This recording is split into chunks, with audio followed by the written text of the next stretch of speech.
राधे राधे, हरे कृष्णा। धन्यवाद है सबको। ये देवी गीत है, आप सुने हैं। लाइक कमेंट शेयर जरूर करिए, फॉलो जरूर करिए भैया। सबका धन्यवाद है। जियरा आनंद होई जाए हो जहाँ उतरे भवानी। जियरा आनंद होई जाए हो जहाँ उतरे भवानी। उतरे भवानी हो उतरे भवानी। जियरा आनंद होई जाए हो ओ जहाँ उतरे भवानी। ना हमरे मैया के महलाया टारी, ना हमरे मैया के महलाया टारी। अरे क्षण में भावना बनी जाए हो जहाँ उतरे भवानी। क्षण में भावना बनी जाए हो जहाँ उतरे भवानी। जियरा आनंद होई जाए हो जहाँ उतरे भवानी।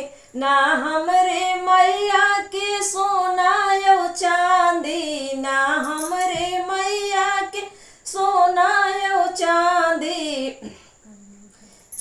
पल में भंडार भरी जाए हो जहाँ उतरे भवानी।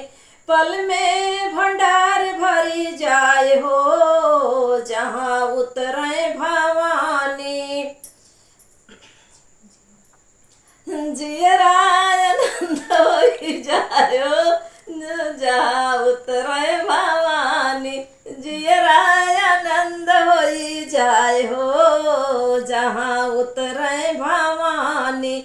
ना हमरे मैया के ना हमरे मैया के छुरिया कटरिया, ना हमरे मैया के छुरिया कटरिया।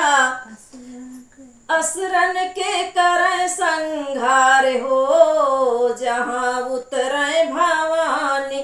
असुरन के करे संघार हो जहाँ उतरे भवानी।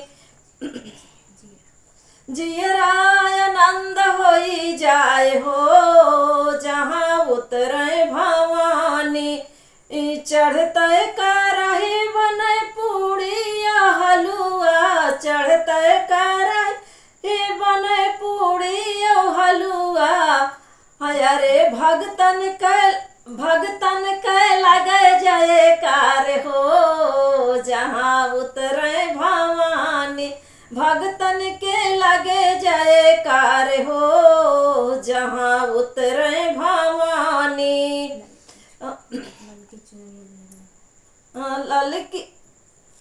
ललकी चुनर लहराए हो जहाँ उतरे भवानी।